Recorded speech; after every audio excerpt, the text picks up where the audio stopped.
Hello, welcome back to another video. Today I'm going to be doing my first ever Lume off. This is a video that I've wanted to do for a very long time. I'm pulling out every single one of my watches out of my watch boxes, out of their watch winders, and I'm going to be doing a video filming them under UV light and seeing how good they are, or how bad they are. You'll have to find out. Now, let's jump into it.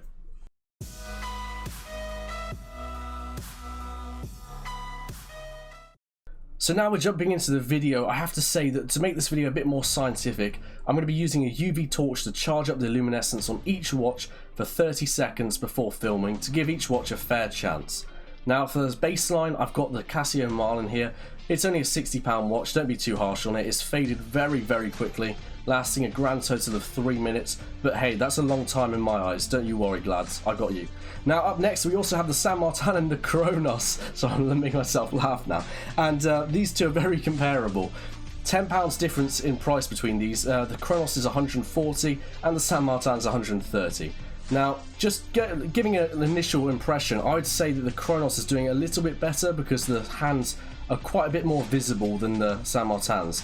However, this video actually isn't a true to life representation. The Kronos is actually significantly better in real life. It looks like they're quite comparable on video, but in real life, the Kronos is a lot more visible just because of how light that luminescence is in comparison to that slightly dull San Martin green, like sort of swamp green looking luminescence. Now the time the Kronos lasted was 10 minutes, so that's going to be our new record holder, 10 minutes.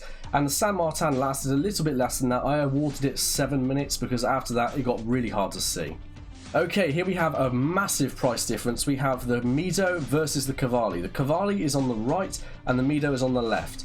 Now these two both have very close sort of luminescence, very bluey greeny, but the Cavalli is £400 and the Mido is £760, and you can really see that reflected in the luminescence. The Cavalli is fading really quickly. It had a lovely burst of light and it's faded incredibly quickly, so by the time that you've had, you know, a little trip into the dark, you'll be really hard pressed to try and read the time at this point because we're almost 5 minutes in and it's almost gone completely. The Mido is still quite visible, but the thing with these types of hour markers, the really thin hour markers, is they're just not very great overall for reading the time. As you can see, the Cavalli's just popped off there. It just makes it very hard to read the time when you have such thin hour markers and thin hour hands and minute hands. That's why something like a normal dive watch like a 300M, which you'll see later in the second, is just so much better. We're about to have the biggest of the watch titans go against each other. Is my 300M versus the Aqua Terra. Here we go. So the 300M is on the left and we have the Aqua Terra on the right. As you can see, look how bright these two are. Wow, look at that glow. That glow is insane and it's just so visible. I mean, you can even see the reflections on the inside of the chapter ring just from the hour markers. Now the Aqua Terra is really good as well, and it has the same type of lume. However, the sheer surface area is so low on the Aqua Terra, it makes it very hard to see, and especially at arm's length, given this is only a 38mm watch. Now the pricing though is quite surprising because they are very close in pricing nowadays. The 300M coming in at 5,500 and the Aqua Terra coming in at 5,800. However, the Aqua Terra is really a dress watch and it's just not built for this type of endurance testing. But the 300M is just absolutely at peace here, crushing the competition, not really surprising. And yeah, this thing just keeps going and going and going. Very visible, by far the best watch for lume that I have in my collection.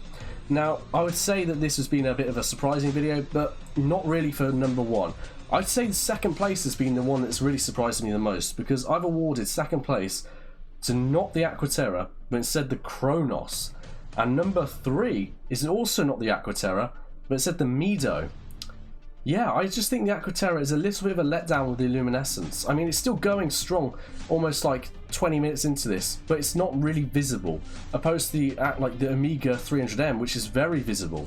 But this is just a silly video, and I hope you've enjoyed it anyway. Thank you so much for watching. Let me know what you think down below in the comment section down below. Until next video though, goodbye.